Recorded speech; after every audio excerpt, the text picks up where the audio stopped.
Hi friends, తెలంగాణలో త్వరలో group 2 exam జరగబోతుంది. దాదాపుగా యాస్పిరెంట్స్ అందరూ కూడా తమ యొక్క ప్రిపరేషన్ని కంప్లీట్ చేసుకొని క్విక్ రివిజన్ చేస్తూ తమ యొక్క సబ్జెక్టుకు మరింత పదును పెట్టుకుంటూ ఉంటారు. కావున అభ్యర్థులకు ఉపయోగపడే విధంగా క్విక్ రివిజన్లో భాగంగా అతి ముఖ్యమైన సబ్జెక్టు పాలిటీ. ఆ పాలిటీని చాప్టర్స్ వైజ్గా ప్రశ్నల ద్వారా అంటే ఆబ్జెక్టివ్ బిట్స్ ద్వారా నేను మీకు ఎక్స్ప్లెయిన్ చేయడం జరుగుతుంది. ఈ ఆబ్జెక్టివ్ బిట్స్లోనే ఆ కంటెంట్ ఆధారంగా స్టేట్మెంట్స్ని ఎక్స్ప్లెయిన్ చేస్తూ వాటి యొక్క అంశాల యొక్క వివరాలను, వాటి యొక్క ప్రాధాన్యతను కూడా మీకు నేను తెలియజేయడం జరుగుతుంది. ఇవి కేవలం బిట్లాగే కాకోకుండా సబ్జెక్టుని ఒక అవగాహన ద్వారా, అండర్స్టాండింగ్ ద్వారా మనం అర్థం చేసుకున్నట్లయితే పాలిటీలో ఇచ్చిన ఏ ఆబ్జెక్టివ్ క్వశ్చన్ అయినా మనం ఆన్సర్ చేయడానికి ఈజీగా ఉంటుంది. ఒక్కోసారి పాలిటీలో ప్రశ్నకు ఆన్సర్ గుర్తించడంలో అన్నీ ఒకేలాగా అనిపిస్తూ ఉంటాయి. అటువంటి సందర్భంలో ఎలిమినేషన్ మెథడ్ని మనం ఉపయోగించి ఆన్సర్ని గుర్తించవచ్చు. మరి ఈరోజు నేను మీకు ప్రాక్టీస్ బిట్స్ లాగా కొంచెం ప్రామాణికత ఉన్న, అంటే వ్యాలిడిటీ, క్వాలిటేటివ్ సబ్జెక్టు ఉన్న ప్రభాకర్ రెడ్డి గారి బుక్ నుంచి నేను ఈ బిట్స్ని గ్యాదర్ చేయడం జరిగింది. అక్కడక్కడ కొన్ని మిస్టేక్స్ ఉండొచ్చు, ప్రింటింగ్ మిస్టేక్స్, కానీ సబ్జెక్ట్ మిస్టేక్స్ అయితే ఏమీ లేవు. ఇవి మీకు చాలా ఉపయోగకరంగా ఉంటాయని నేను ఎక్స్పెక్ట్ చేస్తున్నాను. అందులో ఆ బిట్స్ కూడా ఏవి పడితే అలా కాకోకుండా సబ్జెక్టు బేసిక్స్ మీద ఆధారంగా చేసుకుంటూ అండర్స్టాండింగ్ని పరీక్షించే విధంగా ఈ బిట్స్ ఉండటం జరిగింది. ఖచ్చితంగా పాలిటీ అంటే సబ్జెక్టు మీద అవగాహనతో పాటు బేసిక్స్ రావాలి. అదేవిధంగా ఆ సబ్జెక్టుని మనం అర్థం చేసుకొని దాన్ని అన్వయించుకున్నప్పుడే ఈజీగా మనం ఆన్సర్ పెట్టగలం. చరిత్ర అయితే అలా కాదు, ఉన్నది ఉన్నట్టు యాజ్ ఇట్ ఈజ్గా ఆన్సర్ ఉంటుంది. దాంట్లో అప్లికేషన్ అంటూ ఏమీ ఉండదు. కానీ పాలిటీలో ప్రతిదీ అప్లికేషనే, ప్రతి పదము ఒక అప్లికేషన్ అవుతుంది. ఎందుకంటే వీటికి చాలా అర్థాలు ఉంటాయి, మీనింగ్స్ ఉంటాయి, పర్యాయ పదాలు ఉంటాయి. వాటిని ఒక్కోసారి ఒక్కోలా అర్థం ధ్వనించేలా ఉంటుంది. కావున చాలా జాగ్రత్తగా వీటిని చదువుతూ, కంప్లీట్గా చదువుతూ ఈ భావాలను మనం అర్థం చేసుకోవాల్సి ఉంటుంది. ఫ్రెండ్స్, ఒకసారి చూడండి. మొదటి ప్రశ్న వచ్చేసి, రాజ్యాంగ సభ సభ్యులు బ్రిటిష్ ఇండియా ప్రావిన్సుల నుండి ఏ విధంగా ఎన్నుకోబడ్డారు? ఇక్కడ ఉండి కాదు, నుండి. ఆప్షన్స్ వచ్చేసినట్లయితే ప్రజలచే ప్రత్యక్షంగా, వివిధ రాజకీయ పార్టీల నుండి నామినేట్ చేయబడ్డారు, వైస్రాయ్చే నామినేట్ చేయబడ్డారు, ప్రావిన్షియల్ అసెంబ్లీ నుండి ఎన్నుకోబడ్డారు. ఇక్కడ 4 ఆప్షన్స్ ఇవ్వటం జరిగింది. ఈ ప్రశ్న చాలాసార్లు ఎగ్జామ్లో, చాలా కాంపిటేటివ్ ఎగ్జామ్స్లో అడగటం జరిగింది. ఏంటిది? ప్రజలసే ప్రత్యక్షంగా ఎన్నుకోబడ్డారా అంటే మనం ఒక రాజ్యాంగ పరిషత్తును ఏర్పాటు చేసుకున్నాం. మరి ఆ రాజ్యాంగ పరిషత్తుకి సభ్యుల్ని ఎన్నుకున్నాం. మరి ఆ సభ్యులు ప్రజలసే ప్రత్యక్షంగా ఎన్నుకోబడ్డారా? వివిధ రాజకీయ పార్టీల నుండి నామినేట్ చేయబడ్డారా? లేదా వైస్రాయ్చే నామినేట్ చేయబడ్డారా? ప్రావిన్షియల్ అసెంబ్లీ నుండి ఎన్నుకోబడ్డారా అనేది ఇక్కడ స్టేట్మెంట్ రూపంలో అడగటం జరిగింది. ఒకసారి ఈ స్టేట్మెంట్ అన్నిటిని పరిశీలించినట్లయితే రాజ్యాంగ సభ సభ్యులు ప్రజలసే ప్రత్యక్షంగా ఎన్నుకోబడలేదు. రాజ్యాంగ సభ సభ్యులను భారతదేశంలో అంటే బ్రిటిష్ ఇండియాలోని ప్రావిన్సుల యొక్క అసెంబ్లీలోని సభ్యులు చేత ఎన్నుకోబడ్డారు. అంటే పరోక్షంగా ఎన్నుకోబడ్డారు. ఒక విధంగా మనం రాజ్యసభ సభ్యులను ఎన్నుకుంటున్నాం కదా, ఎమ్మెల్యేల చేత, అసెంబ్లీ ఎమ్మెల్యేల చేత ఏ విధంగా అయితే రాజ్యసభ సభ్యుల్ని ఎన్నుకుంటున్నామో అదేవిధంగా రాజ్యాంగ సభ సభ్యులు కూడా బ్రిటిష్ ఇండియా ప్రావిన్సుల చేత, అంటే ఆ బ్రిటిష్ ఇండియా ప్రావిన్సుల్లోని అసెంబ్లీలు ఏవైతే ఉన్నాయో అసెంబ్లీ సభ్యుల చేత ఎన్నుకోబడ్డారు. కాబట్టి ప్రజలసే ప్రత్యక్షంగా అన్నది కాదు. వివిధ రాజకీయ పార్టీల నుండి నామినేట్ చేయబడ్డారు. అప్పుడు ఎటువంటి రాజకీయ పార్టీలు లేవు. ఉన్నది ఐఎన్సి, ఇండియన్ నేషనల్ కాంగ్రెస్ మరియు ముస్లిం లీగ్ పార్టీ. అంటే రాజకీయ పార్టీల నుంచి కూడా నామినేట్ చేయబడలేదు. వైస్రాయ్చే నామినేట్ చేయబడ్డారు. వైస్రాయ్చే కూడా నామినేట్ చేయబడలేదు. ఎందుకని? ఇక్కడ వైస్రాయ్ అన్నది చూడండి, మన రాజ్యాంగ పరిషత్తును మన భారతీయుల చేత మాత్రమే మనం ఏర్పాటు చేసుకున్నాం. మరి వైస్రాయ్ అనేది బ్రిటిషు సంబంధిత వ్యక్తి కాబట్టి వైస్రాయే నామినేట్ చేయలేదు. మరి ప్రావిన్షియల్ అసెంబ్లీల నుంచి ఎన్నుకున్నారు. ఇది మాత్రం కరెక్ట్ ఆన్సర్. ప్రావిన్షియల్ అసెంబ్లీ నుండి ఎన్నుకోబడ్డారు. ప్రావిన్షియల్ అసెంబ్లీ సభ్యులు వారు రాజ్యాంగ సభ సభ్యుల్ని ఎన్నుకోవడం జరిగింది. పరోక్షంగా ఎన్నుకున్నారు. అది మళ్ళా నైసర్గిక ప్రాతినిధ్య పద్ధతి, అంటే భౌగోళిక ప్రాంతం ఆధారంగా ప్రతి 10 లక్షల జనాభాకు ఒక సభ్యుడి చొప్పున ఈ రాజ్యాంగ పరిషత్ సభ్యుల్ని ఎన్నుకోవడం జరిగింది. చాలా చాలా ఇంపార్టెంట్. చాలా ఎగ్జామ్స్లో ఈ ప్రశ్న అడగటం జరిగింది. ఎంతమందికి ఒక సభ్యుడిని ప్రాతినిధ్యం వహించారు అని అడగటం జరిగింది. మరి ప్రత్యక్షంగా ఎన్నుకోబడ్డారా, పరోక్షంగా ఎన్నుకోబడ్డారా అని అడగటం జరిగింది. మరి నామినేట్ చేయబడ్డారా ఏ విధంగా అంటే రాజ్యాంగ సభ పరోక్ష పద్ధతిలో ఏర్పాటు చేయబడింది. ప్లస్ కొంతమందిని నామినేట్ చేయటం జరిగింది. కొంతమంది ప్రత్యేకత కలిగిన సభ్యుల్ని నామినేట్ చేయటం జరిగింది. నెక్స్ట్ సెకండ్ క్వశ్చన్, ఇండియాకు రాజ్యాంగాన్ని రూపొందించాలనే ఆలోచన రాజ్యాంగ సభకు మొట్టమొదటిసారిగా కలిగించినది ఏమిటంటే మనకు ఒక సొంత రాజ్యాంగం ఉండాలి, సొంత రాజ్యాంగాన్ని రూపొందించుకొని దాని ప్రకారమే మనం పాలన చేయాలనే ఆలోచన కలిగించింది ఏంటి? నెహ్రూ నివేదిక 1928, భారత జాతీయ కాంగ్రెస్ 1936, ముస్లిం లీగ్ 1942, అన్ని పార్టీల సమావేశం అంటే అఖిలపక్ష పార్టీల సమావేశం అంటే 1946. దీంట్లో సరైన ఆన్సర్ వచ్చేసి నెహ్రూ నివేదిక. మోతీలాల్ నెహ్రూ గారు 1928లో ఒక నివేదికను ప్రవేశపెట్టడం జరిగింది. ఆ నివేదిక ప్రకారం దాంట్లోనే మనకు ఒక రాజ్యాంగాన్ని రూపొందించుకోవాలనే ఆలోచన మనం వెలిబుచ్చడం జరిగింది. చాలా ఇంపార్టెంట్. నెహ్రూ అంటే ఇక్కడ మోతీలాల్ నెహ్రూ, జవహర్లాల్ నెహ్రూ కాదు, మోతీలాల్ నెహ్రూ. నెక్స్ట్ భారత రాజ్యాంగ సభ మొట్టమొదటి సమావేశం ఎప్పుడు జరిగింది? ఇది కూడా చాలా ఇంపార్టెంట్. భారత రాజ్యాంగ సభ మొట్టమొదటి సమావేశం ఎప్పుడు జరిగింది? 26 జనవరి 1948, 16 ఆగస్టు 1947, డిసెంబర్ 9, 1946, 26 నవంబర్ 1947.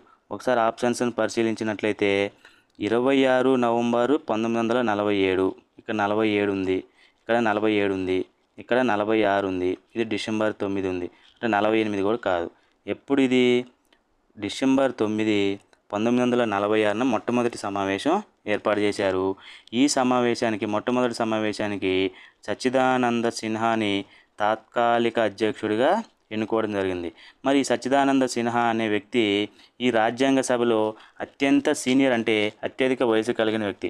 ఫ్రాన్స్ సాంప్రదాయాన్ని అనుసరించి సభలో సీనియర్ సభ్యుని అధ్యక్షుడిగా ఎన్నుకునే పద్ధతిని అనుసరించి ఈ సత్యానంద సిన్హాని అంటే తాత్కాలిక అధ్యక్షుడిగా నియమించారు. ఇతన్ని ప్రతిపాదించింది జేబీ కృపాల్ని. ఎప్పుడు? డిసెంబర్ 9.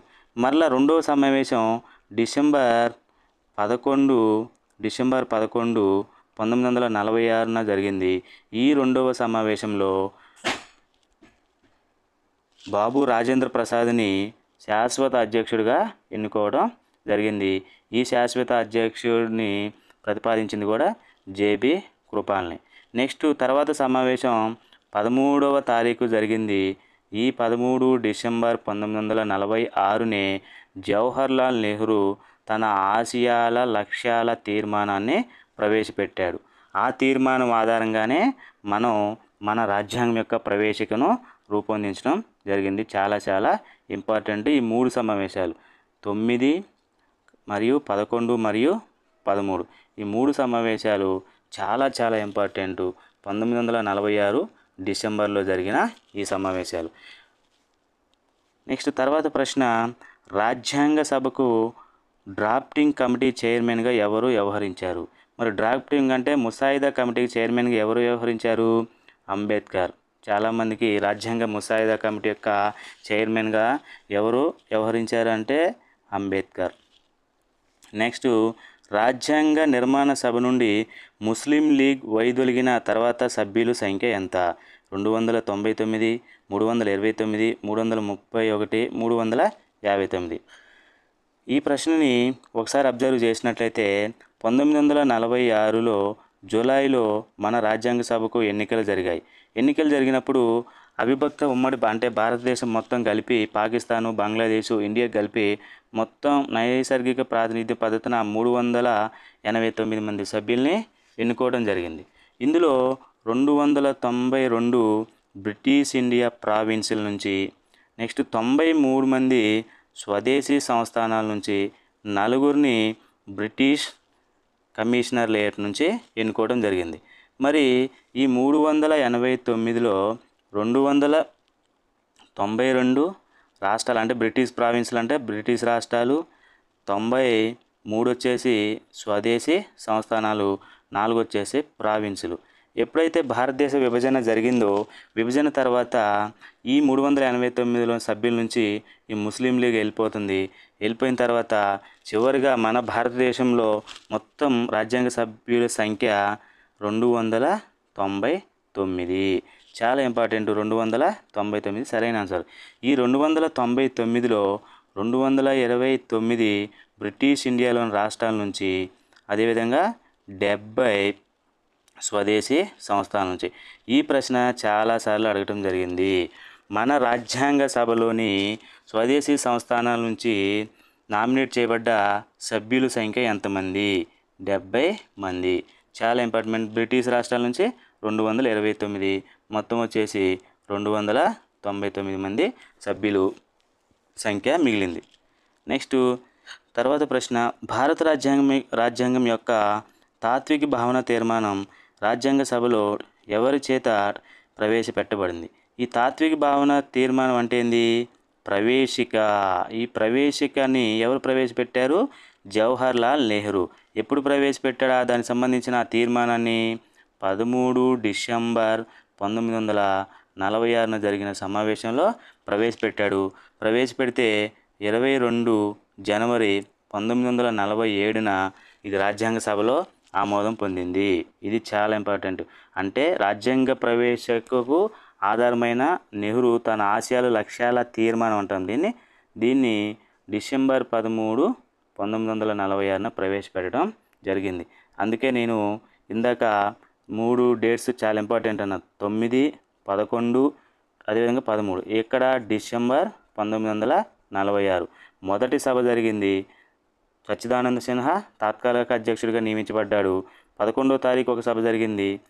రాజేంద్ర ప్రసాద్ శాశ్వత అధ్యక్షుడిగా ఎన్నుకోబడ్డాడు. 13వ తారీఖున నెహ్రూ తన ఆశయాల లక్ష్యాల తీర్మానాన్ని ప్రవేశపెట్టిండు. చూడండి, అన్నీ కూడా రెండు రోజుల తేడా ఉంటుంది. చాలా ఇంపార్టెంట్. నెక్స్ట్, రాజ్యాంగ రచనా సంఘంలో చైర్మన్తో కలిసి సభ్యుల సంఖ్య ఎంత? ఇక్కడ చూడండి, చైర్మన్తో కలిపి విడిగా చైర్మన్ ప్లస్ సభ్యులు అంటే ఇక్కడ చైర్మన్తో కలిపి ఎంతమంది అన్నారు అంటే రాజ్యాంగ రచనా సంఘం అంటే రాజ్యాంగ ముసాయిదా కమిటీ. రాజ్యాంగ ముసాయిదా కమిటీ చైర్మన్ ఎవరు? Doctor BR Ambedkar. ఆయనతో కలిపి ఎంతమంది ఉన్నారు? మొత్తం 7 ఉన్నారు. అంటే 1+6 అన్నమాట. ఇక్కడ ఇది చాలా జాగ్రత్తగా ప్రశ్నను చదవాలి. చైర్మన్తో కలిపి అన్నాడా?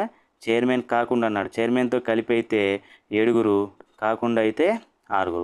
మరి ఇందులో ఎవరెవరు ఉన్నారు? ఈజీగా ఒక గుర్తుపట్టడానికి ఒక ట్రిక్కీ యొక్క కోడ్ ఏంటంటే ముసాయిదా కమిటీలో కాగు కలదు. ముసాయిదా కమిటీలో కాగు కలదు.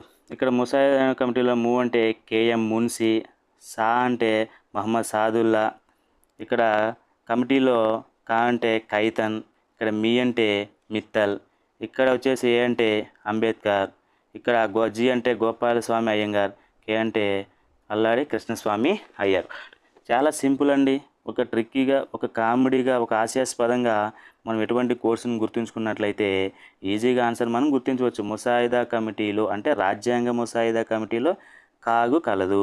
ఈ రాజ్యాంగ ముసాయిదా కమిటీలో కాగు అంటే ము అంటే మున్సి, సా అంటే సాదతుల్లా, అదేవిధంగా కా అంటే ఖైతాన్, మీ అంటే మిత్తల్, కే అంటే కృష్ణస్వామి అల్లాడి కృష్ణస్వామి అయ్యారు, ఏ అంటే అంబేద్కర్, జి అంటే గోపాలస్వామి అయ్యంగార్. ఇలా ఈజీగా ఇలా ఒక కోర్స్ అంటే మనం మైండ్ మ్యాపింగ్ ద్వారా కోర్సును గుర్తించుకున్నట్లయితే ఈజీగా గుర్తించవచ్చు.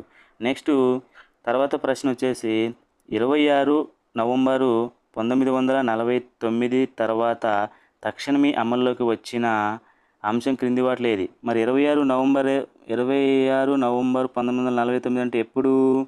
మన రాజ్యాంగాన్ని ఆమోదించిన తేదీ. ఇది ఎప్పుడు? ఈ తేదీ యొక్క ఇంపార్టెన్స్ ఏంది? మన రాజ్యాంగాన్ని ఆమోదించిన తేదీ. మనం ఎప్పుడైతే రాజ్యాంగాన్ని ఆమోదించామో తర్వాత వెంటనే అమల్లోకి వచ్చినవి ఏమేంటంటే పౌరసత్వం, ఎన్నికలు, తాత్కాలిక పార్లమెంటు, పైవన్నీ. ఇక్కడ ఆన్సర్ వచ్చేసి పైవన్నీ. ఎందుకో చూద్దాం ఒకసారి. మన రాజ్యాంగం అమల్లోకి వచ్చిన తర్వాత వెంటనే పౌరసత్వం అంటే భారతీయులకు సంబంధించి భారత భూభాగంలో ఉన్న అందరూ కూడా పౌరసత్వాన్ని ఇవ్వడం జరిగింది. అదేవిధంగా వెంటనే తర్వాత పార్లమెంట్ ఎన్నికలు నిర్వహించడం కోసం ఎన్నికల వ్యవస్థ అమల్లోకి వచ్చింది. మరి తాత్కాలిక పార్లమెంట్ అంటే దేశాన్ని పరిపాలించడానికి అదే రాజ్యాంగ సభ తాత్కాలిక పార్లమెంటుగా కూడా వ్యవహరించింది. అంటే రాజ్యాంగం అమల్లోకి వచ్చేదాకా ఈ రాజ్యాంగ సభ ఏం చేసింది, అటు రాజ్యాంగ సభ అంటే రాజ్యాంగాన్ని తయారు చేసే రాజ్యాంగ సభగాను ఈ రాజ్యాంగ సభ సమావేశంలో లేనప్పుడు తాత్కాలిక పార్లమెంట్గా కూడా వ్యవహరించింది. ఇది చాలా ఇంపార్టెంట్. అంటే ఇక్కడ రాజ్యాంగ సభ 2 పనులు చేసింది. రాజ్యాంగ రచనకు సంబంధించిన అంశాలని పరిశీలించినప్పుడు రాజ్యాంగ సభగాను, అటువంటి సందర్భంలో ఎవరు అధ్యక్షుడిగా వ్యవహరించారు, బాబు రాజేంద్ర ప్రసాద్. అదేవిధంగా దేశ పాలనకు సంబంధించి తాత్కాలిక పార్లమెంటుగా వ్యవహరించినప్పుడు జవహర్లాల్ నెహ్రూ అధ్యక్షుడిగా వ్యవహరించేవాడు. మరి భారత రాజ్యాంగ సభలో తీసుకున్న అన్ని నిర్ణయాలు సాధారణ మెజారిటీ, 2/3 వంతు మెజారిటీ, సర్వాంగీకారం, పైవన్నీ. ఇక్కడ పైవన్నీ కొన్ని విషయాలకు సంబంధించి రాష్ట్రాలకు సంబంధించిన విషయాలలో 2/3 వంతు మెజారిటీ పద్ధతిని అనుసరించారు. కొన్ని విషయాలని పార్లమెంటుకి సంబంధించిన విషయాల్లో సాధారణ మెజారిటీ, మరి కాంప్లికేటెడ్ అయిన విషయాల్ని సర్వాంగీకారం అందరూ అంగీకారంతో చేయడం. అంటే ఇక్కడ సాధారణ మెజారిటీని ఉపయోగించారు, ప్రత్యేక మెజారిటీని, సర్వాంగీకార పద్ధతిని కూడా నిర్ణయాలు తీసుకోవడం జరిగింది. కావున పైవన్నీ. భారత రాజ్యాంగానికి ప్రవేశిక కీ నోట్ అని అన్నది ఎవరు? ఎర్నెస్ట్ బర్కర్ అనే ఒక రాజ్యాంగవేత్త, విదేశీ రాజ్యాంగవేత్త, రాజ్యాంగ పండితుడు ఎర్నెస్ట్ బర్కర్ అనే అతను కీ నోట్ అంటే ఈ ప్రవేశిక ఆధారంగానే భారత రాజ్యాంగంలో చాలా విషయాలు రచించబడ్డాయని ఆయన పేర్కొనడం జరిగింది. నెక్స్ట్ తర్వాత ప్రశ్న వచ్చేసి, భారతదేశం సమైక్య విధానం అనే భావనను ఏ దేశం నుంచి తీసుకున్నది? ఇక్కడ సమైక్య విధానం America, Canada, Australia, New Zealand. America నుంచి ప్రాథమిక హక్కులు, అధ్యక్షుడు చేత పరిపాలన చేయించడం, స్వతంత్ర న్యాయ వ్యవస్థ. మరి కెనడా నుంచి సమైక్య విధానం, గవర్నర్ వ్యవస్థ, బలమైన కేంద్ర ప్రభుత్వం. ఆస్ట్రేలియా నుంచి ఉమ్మడి జాబితా, అదేవిధంగా వ్యాపార వాణిజ్య సంబంధాల గురించి తీసుకోవడం జరిగింది. ఈ న్యూజిలాండ్ అంత ఇంపార్టెంట్ కాదు. కాబట్టి ఇక్కడ సమైక్య విధానం అనే భావన మనం ఎక్కడి నుంచి తీసుకున్నాం? కెనడా. సరైన ఆన్సర్ వచ్చేసి కెనడా. మరి భారత రాజ్యాంగ నిర్మాణ సభ్యులు అమెరికా రాజ్యాంగం నుండి క్రింది ఏ అంశాన్ని తీసుకున్నారు? మరి అమెరికా రాజ్యాంగం నుంచి గ్రహించిన అంశాలు ఏంటి? జ్యుడిషియల్ రివ్యూ, న్యాయ సమీక్ష, దీనిని స్వీకరించడం జరిగింది. ప్రాథమిక హక్కులను స్వీకరించడం జరిగింది. సుప్రీంకోర్టు న్యాయమూర్తుల తొలగింపు విధానాన్ని కూడా స్వీకరించడం జరిగింది. పైవన్నీ. సో ఇక్కడ ఆన్సర్ వచ్చేసి పైవన్నీ. నెక్స్ట్, భారత రాజ్యాంగంలో పొందుపరిచిన అత్యవసర విధానమును ఎక్కువగా ప్రభావితం చేసింది. మరి మన భారత రాజ్యాంగంలో పొందుపరచబడిన అత్యవసర విధానాలు 352 జాతీయ అత్యవసర పరిస్థితి, 356 రాజ్యాంగ అత్యవసర పరిస్థితి అంటే రాష్ట్రాల్లో రాష్ట్రపతి పాలన, 360 ఆర్థిక అత్యవసర పరిస్థితులు. మరి ఈ అత్యవసర అధికారాలకు సంబంధించి మనం ఏ రాజ్యాంగం నుంచి స్వీకరించడం జరిగింది? జర్మనీ వైమార్ యొక్క రాజ్యాంగం అంటే పూర్వ జర్మనీ యొక్క రాజ్యాంగం నుంచి స్వీకరించడం జరిగింది. నెక్స్ట్, జర్మనీ ఎమర్జెన్సీ, అలా ఒక కీవర్డ్ జర్మనీ ఎమర్జెన్సీ ఇలా ఒక కీవర్డ్ ద్వారా గుర్తుంచుకోవచ్చు. నెక్స్ట్, భారత ప్రభుత్వం 1935లోని ఈ క్రింది ఏ అంశం రాజ్యాంగంలో తీసుకున్నారు? అంటే భారత ప్రభుత్వ చట్టం 1935 చట్టం ఉంది. దీన్ని మన రాజ్యాంగం యొక్క జిరాక్స్ అంటాం, లేదా నకలు అంటాం, మాతృక అంటాం. అంటే మన రాజ్యాంగంలోని దాదాపుగా 70% అంశాలను ఈ భారత ప్రభుత్వ చట్టం 1935 నుంచి స్వీకరించడం జరిగింది. కావున భారత ప్రభుత్వ చట్టం 1935ని మినీ రాజ్యాంగం అని కూడా అంటారు. మరి ఇక్కడ ఏం తీసుకున్నాం? సమైక్య విధానం తీసుకున్నాము, అదేవిధంగా సమైక్య న్యాయాధికారాలు తీసుకున్నాము, గవర్నర్ అధికారాలు తీసుకున్నాము, పైవన్నీ కూడా తీసుకున్నాం. కెనడా నుంచి కూడా సమైక్య వ్యవస్థను తీసుకున్నాం, మరి సమైక్య యొక్క న్యాయాధికారాలు తీసుకున్నాం. ఇక్కడ గవర్నర్ వ్యవస్థలో గవర్నర్ అధికారులు కూడా మనం భారత ప్రభుత్వ చట్టం నుంచి తీసుకోవడం జరిగింది. పైవన్నీ. నెక్స్ట్, రాజ్యాంగం ఇండియా లౌకిక రాజ్యం అని పేర్కొంది. మరి రాజ్యాంగం మన దేశాన్ని లౌకిక రాజ్యం అని పేర్కొంది. మరి దీని అర్థం ఏమిటి? దాని అర్థం మతపరమైన ప్రార్థనలు అనుమతించబడవు. లౌకిక రాజ్యం అంటే మతపరమైన ప్రార్థనలు అనుమతించబడవు. నెక్స్ట్, మతాలు రాజ్యంచే ప్రోత్సహించబడతాయి. నెక్స్ట్, మతం పౌరుల వ్యక్తిగత అంశంగా భావించి రాజ్యం పౌరులపై మతపర వ్యత్యాసాన్ని చూపించరాదు. ఇక్కడ మరి మన దేశం లౌకిక రాజ్యం అంటున్నాం. మరి మతపరమైన ప్రార్థనలు అనుమతించబడవా? లేదు, అనుమతించబడుతున్నాయి.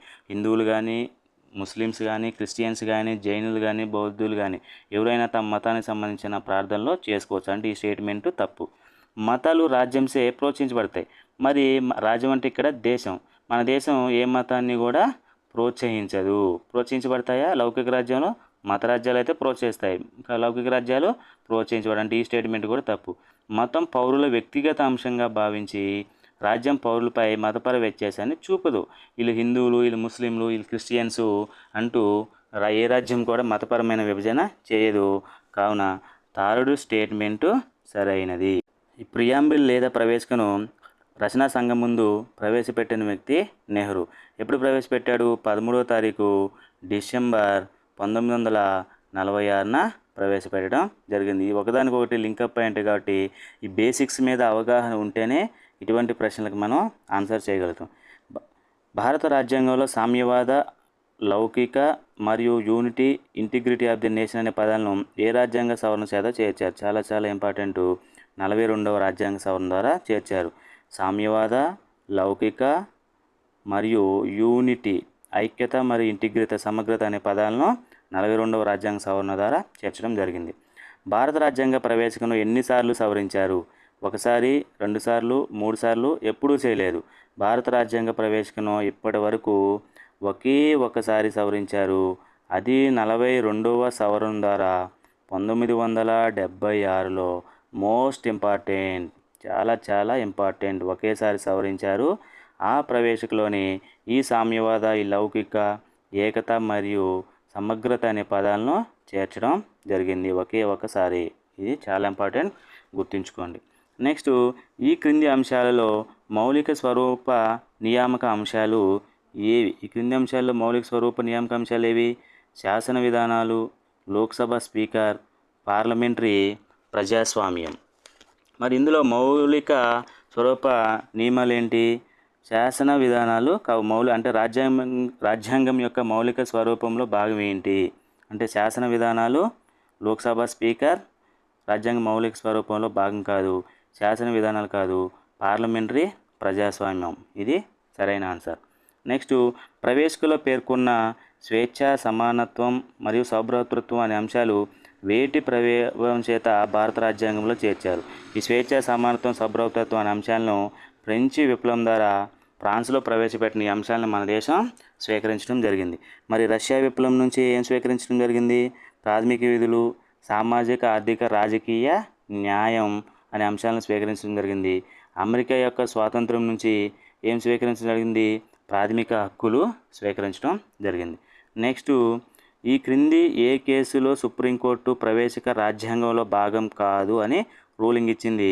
ఏ case? Berubari case, Golaknath case, Kesavananda Bharati case, పైవన్నీ. ఓన్లీ ఒకే ఒక కేసులో, చాలా ఇంపార్టెంట్ ట్రిక్ కూడా చెప్తున్నాను, ఒకే ఒక కేసులో మాత్రమే సుప్రీంకోర్టు ప్రవేశిక రాజ్యాంగంలో భాగం కాదు అని పేర్కొనటం జరిగింది. అది బెరూబెరీ కేసు 1960లో జరిగింది. ఈ బెరూబెరీ ఏంటంటే బంగ్లాదేశ్లోని ఒక ప్రాంతం, అంటే భారతదేశానికి బంగ్లాదేశ్కి మధ్య ఉన్న ఒక సరిహద్దు ప్రాంతం. ఈ ప్రాంతాన్ని బంగ్లాదేశ్కు బదిలీ చేసినప్పుడు తలెత్తిన వివాదంలో సుప్రీంకోర్టు ప్రవేశిక అనేది రాజ్యాంగంలో భాగం కాదని రూలింగ్ ఇచ్చింది. ఎందుకంటే ప్రవేశికంలో ఏముంటుంది? భారతదేశం సర్వసత్తాక, సామ్యవాద, లౌకిక, ప్రజాస్వామ్య, గణతంత్ర దేశం అని పేర్కొంటుంది. మరి సర్వసత్తాక అంటే ఏంటి? సార్వభౌమ దేశం. అంటే మన దేశం యొక్క అధికారం, మన దేశ భూభాగంపై సంపూర్ణ అధికారం మన దేశానికి మాత్రమే ఉంటుంది. దాన్ని సర్వసత్తాక లేదా సార్వభౌమ అధికారం అంటాం. అలా సార్వభౌమ అధికారం ఉన్నప్పటికీ మన దేశ భూభాగాలను ఇతర దేశానికి బదిలీ చేయాలి అంటే ఖచ్చితంగా పార్లమెంటు రాజ్యాంగ సవరణ చేయాలి అని సుప్రీంకోర్టు పేర్కొనడం జరిగింది. నెక్స్ట్, ఈ క్రింది ఏ కేసులో సుప్రీంకోర్టు ప్రవేశిక రాజ్యాంగంలో భాగమే అని రూలింగ్ ఇచ్చింది? మరి కాదు అన్నది, భాగం కాదు అన్నది ఒకటి బెరూబెరీ కేసు. కానీ ఈ క్రింది ఏ కేసులో సుప్రీంకోర్టు ప్రవేశిక రాజ్యాంగంలో భాగమైన తీర్పు చెప్పిందంటే కేశవానంద భారతి కేసు. చాలా ఇంపార్టెంట్. 1973 13 మంది సుప్రీంకోర్టు న్యాయమూర్తులు కలిగిన రాజ్యాంగ ధర్మాసనం ఈ కేసును స్వీకరించడం జరిగింది. ఈ కేసులోని తీర్పు ఆధారంగానే ప్రవేశిక అనేది భారత రాజ్యాంగంలో అంతర్భాగం. అదేవిధంగా రాజ్యాంగం యొక్క మౌలిక స్వరూపాన్ని సవరించే అధికారం పార్లమెంటుకు లేదు అని పేర్కొనడం జరిగింది. చాలా ఇంపార్టెంట్. ఈ క్రింది వాటిలో ఏది భారత రాజ్యాంగం యొక్క ఆత్మగా పేర్కొంటారు? ప్రాథమిక హక్కులు, ఆదేశిక సూత్రాలు, ప్రవేశిక, న్యాయ సమీక్షకు సంబంధించిన విషయాలు. అంటే ప్రవేశికను భారత రాజ్యాంగం యొక్క ఆత్మ అంటాం. ఎందుకని? మన రాజ్యాంగానికి సంబంధించిన దాదాపు అన్ని అంశాలు ఈ ప్రవేశికలోనే పేర్కొనబడ్డాయి. అందుకని ప్రవేశికను రాజ్యాంగం యొక్క ఆత్మ అని పేర్కొనడం జరిగింది. నెక్స్ట్, స్వాతంత్ర సమయంలో ఇండియాలో ఉన్న ముఖ్య రాజకీయ యూనిట్లు ఎన్ని? మొత్తం ఎన్ని రాజకీయ యూనిట్లు ఉన్నాయి? 2 రాజకీయ యూనిట్లే ఉన్నాయి. అవేమిటి? ఒకటి ముస్లిం లీగ్, ఒకటి నెక్స్ట్ ఐఎన్సి. ఒకటి ముస్లిం లీగు, నెక్స్ట్ ఐఎన్సి.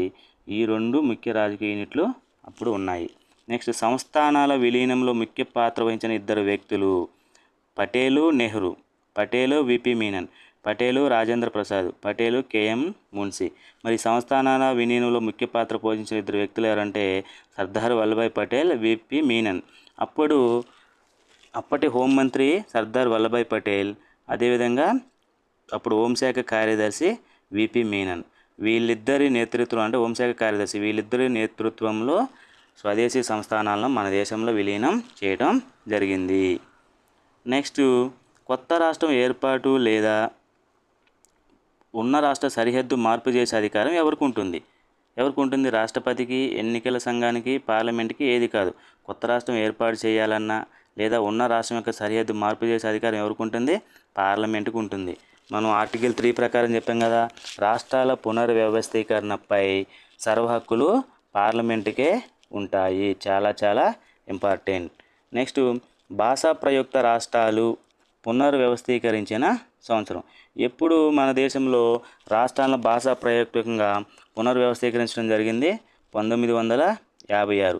1953లో భాషా ప్రయుక్త రాష్ట్రాల యొక్క పునర్వ్యవస్థీకరణ కమిషన్ను నియమించడం జరిగింది. ఆ కమిషన్ పేరు ఫజల్ అలీ కమిషన్. ఈ కమిషన్లో పండిట్ హృదయనాథ్ కుంజ్రు, కేఎం పనిక్కర్లో సభ్యులుగా నియమించడం జరిగింది. సింపుల్గా దీనికి కోడ్, ఫజల్ అలీ కమిషన్ సభ్యుల కోడ్ని ఎలా గుర్తుంచుకోవచ్చు? పండిట్ హృదయంలో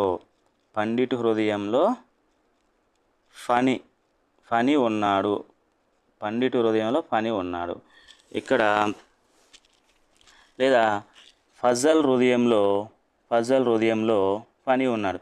ఇక్కడ ఫజల్ అంటే ఫజల్ అలీ, ఇక్కడ పండిట్ హృదయ అంటే పండిట్ హృదయనాథ్ కుంజ్రు, ఇక్కడ ఫణి అంటే కేఎం ఫణి. ఈ విధంగా ఫజల్ అలీ కమిషన్లోని సభ్యుల్ని మనం ఈజీగా గుర్తించవచ్చు. ఈ ఫజల్ అలీ కమిషన్ ఇచ్చిన నివేదిక అంటే 1955లో నివేదిక ఇచ్చింది. ఈ నివేదిక ఆధారంగా మన దేశంలో రాష్ట్రాల పునర్వ్యవస్థీకరణ చేయడం జరిగింది. ఆన్సర్ వచ్చేసి 1956. మరి భారత ప్రభుత్వం మొట్టమొదటిసారిగా భాషా ప్రయుక్త రాష్ట్రాల పునర్వ్యవస్థీకరణ కోసం 1945 కాదండి, ఇది 1948లో నియమించిన మొదటి కమిటీ అధ్యక్షుడు ఎవరు? ఎస్కే దర్ లేదా ఎస్కే తార్ అంటాం. ఎస్కే తార్ కానీ ఎస్కే దార్ కానీ. ఇతని అధ్యక్షతన ఈ సభ్యులు అంటే పన్నాలాల్, జగత్నారాయణ లాల్ అనే 2 సభ్యుల్ని ఎస్కే తార్ అధ్యక్షతన ఒక కమిటీని నియమించడం జరిగింది. ఈ ఎస్కే తార్ కమిటీ రాష్ట్రాల పునర్వ్యవస్థీకరణ అనేది అభివృద్ధి ఆధారంగా మరియు ప్రాంతం ఆధారంగా మాత్రమే జరగాలని చెప్పడం జరిగింది. భాష ఆధారంగా చేయొద్దని పేర్కొంది. తార్, లాల్ ఈ విధంగా కోడ్ ద్వారా మనం గుర్తించవచ్చు ఈజీగా. నెక్స్ట్, 1953లో రాష్ట్రాల పునర్వ్యవస్థీకరణకు ఏర్పాటు చేయబడిన కమిటీ. అంటే ఈ కమిటీలోని సభ్యులు అని దాని అర్థం. ఫజల్ అలీ, కుంజ్రు మరియు కడ్జు మరియు ఫజల్ అలీ, పనిక్కర్ మరియు కడ్జు. ఎవరున్నారు? ఎంత కోడ్ ద్వారా చెప్పారు కదా. ఫజల్ అలీ హృదయంలో కుంజ్రు అంటే కేఎం పనిక్కర్ ఉన్నాడు. అంటే ఇక్కడ ఫజల్ అలీ, పండిట్ హృదయనాథ్ కుంజ్రు అంటే మొదటి ఆప్షన్ సరైన జవాబు. నెక్స్ట్, రాష్ట్రాల పునర్వ్యవస్థీకరణ చట్టం 1956 ఇండియా మొత్తాన్ని ఎన్ని విధాలు అంటే ఈ విధంగా విభజించింది. 22 రాష్ట్రాలు, 9 కేంద్రపాలిత ప్రాంతాలు కాదు, 14 రాష్ట్రాలు, 6 కేంద్రపాలిత ప్రాంతాలు, 17 రాష్ట్రాలు, 4 కేంద్రపాలిత ప్రాంతాలు, 4 రకాల రాష్ట్రాలు. ఎన్ని రకాల రాష్ట్రాలుగా విభజించడం జరిగింది? మొత్తం 14 రాష్ట్రాలు, 6 కేంద్రపాలిత ప్రాంతాలుగా విభజించడం జరిగింది. మరి ఈ 14 రాష్ట్రాలంటే ఉత్తరప్రదేశ్, మధ్యప్రదేశ్, రాజస్థాను, అస్సాము, ఇక్కడికి వచ్చేసరికి మద్రాసు, కేరళ, తమిళనాడు, మహారాష్ట్ర, పంజాబు, ఇవి 14 రాష్ట్రాలు. 6 కేంద్రపాలిత ప్రాంతాలు అంటే చాలా ఇంపార్టెంట్. రాష్ట్రాల పునర్వ్యవస్థీకరణ జరిగినప్పుడు ఏర్పాటు చేయబడ్డ కేంద్రపాలిత ప్రాంతాలు వచ్చేసి ఈజీగా గుర్తించేటట్టు చెప్తున్నా చూడండి. ఇక్కడ ఢిల్లీ అప్పుడు ఉంది, ఇప్పుడు ఉంది. ఇక్కడ లక్షద్వీపులు అంటే అమిని, మినికాయ్, లాక్ దీవులు అంటాం. ఇక్కడ అండమాన్ నికోబార్ దీవులు. ఈ 3 అప్పుడు ఉన్నాయి, ఇప్పుడు ఉన్నాయి. తర్వాత మధ్యలో ఉన్నాయి ఇంకో 3 వచ్చేసి హిమాద్రి అంటాం. కోడ్ హిమాద్రి అనే కోడ్ ద్వారా గుర్తించవచ్చు. ఈ అంటే హిమాచల్ ప్రదేశ్, మా అంటే మణిపూర్, ద్రి అంటే త్రిపుర. అంటే రాష్ట్రాల పునర్వ్యవస్థీకరణ జరిగినప్పుడు ఏర్పాటు చేయబడిన హిమాచల్ ప్రదేశ్, మణిపూర్, త్రిపురలకు కేంద్రపాలిత ప్రాంత హోదా ఇచ్చి తర్వాత కాలంలో వాటికి రాష్ట్ర హోదా ఇవ్వటం అనేది జరిగింది. చాలా ఇంపార్టెంట్. ఇది ఈ విధంగా ఒక చార్ట్ ద్వారా మనం ఈజీగా గుర్తించవచ్చు. 1966 పంజాబ్ పునర్వ్యవస్థీకరణ చట్టం ప్రకారం పంజాబ్, హర్యానా ఏర్పడటానికి సూచించిన కమిషన్ షాహ్ కమిషన్ లేదా షా కమిషన్ అనుకుంటాం. ఈ కమిషన్ ఆధారంగా పంజాబ్ని ఇట్లా పంజాబ్, హర్యానా అనే 2 రాష్ట్రాలుగా విభజించడం జరిగింది. ఇవి చాలా ఇంపార్టెంటు, చాలా వ్యాలిడిటీ ఉన్న, సప్రమాణత ఉన్న బిట్స్ ఇవి. అంటే చాలా క్వాలిటేటివ్ బిట్స్. ఈ బిట్స్ నుంచి ప్రశ్నలు ఎక్కువగా రావడానికి అవకాశం ఉంది. అందుకని ఇవి చాలా బుక్స్ రిఫర్ చేశాను. చాలా క్వాలిటేటివ్గా బిట్స్ ఎక్కడున్నాయని చూస్తే ఈ ప్రభాకర్ రెడ్డి గారు రచించిన ఈ పుస్తకంలో ఈ బిట్స్ క్వాలిటీగా ఉన్నాయి. కాకపోతే అంటే క్వాలిటీ అంటే దాని మీనింగ్ ప్రింట్ మిస్టేక్స్ లేకుండా అని కాదు. ఆ సబ్జెక్టు డెప్త్ ఎంత ఉంది, సబ్జెక్టుని ఏ విధంగా బేస్ చేసుకొని ప్రశ్నలు అడగటం జరుగుతుంది, ఆ సబ్జెక్టుని ఏ విధంగా కవర్ చేస్తున్నారు అనే అంశం ఆధారంగానే మనం ఆ ప్రశ్నల యొక్క క్వాలిటీని డిఫైన్ చేయగలుగుతాం. అందుకని ఇవి చాలా క్వాలిటేటివ్గా ఉన్నాయి. ఎవరైనా యాస్పిరెంట్స్ ప్రభాకర్ రెడ్డి గారి బుక్ నుంచి ఇవి ప్రాక్టీస్ చేస్తే చాలా బాగుంటుంది. ఒకసారి చూడండి. ప్రింట్ మిస్టేక్స్ ఉంటాయి, ఆ ప్రింట్ మిస్టేక్స్ని సరి చేసుకుంటూ చూడండి. ఈ వీడియో మీకు నచ్చినట్లయితే లైక్ చేయండి, షేర్ చేయండి, అదేవిధంగా సబ్స్క్రైబ్ చేయండి, అదే కామెంట్ చేయండి. మరిన్ని విషయాలు ఇట్లా బిట్స్ ద్వారా జనరల్గా నేను మొదట సబ్జెక్ట్ని ఎక్స్ప్లెయిన్ చేద్దాం అనుకున్నాను. కాకపోతే సబ్జెక్ట్ కంటే ఇది రివిజన్ టైం కాబట్టి ఎగ్జామ్ ఆగస్టులోనే జరగబోతుంది కాబట్టి చాలా టైం కూడా తక్కువ ఉన్నది. కావున ఇట్లా బిట్స్ని, ఇట్లా ఆబ్జెక్టివ్ బిట్స్ని ఎక్స్ప్లెయిన్ చేసుకుంటూ వీటి యొక్క ఆన్సర్స్ని మీకు వివరించినట్లయితే అటు సబ్జెక్టు ఎక్స్ప్లెయిన్ అవుతుంది, మీకు రివిజన్ చేసినట్టు అవుతుంది. అదేవిధంగా ఇట్లా టెస్ట్ ప్రాక్టీస్ అయినట్లు కూడా అవుతుందని అనుకొని ఈరోజు నేను మీకు ఈ వీడియోలో క్వాలిటీ యొక్క ప్రశ్నలు ఎక్స్ప్లెయిన్ చేయడం జరిగింది. Okay, thank you friends.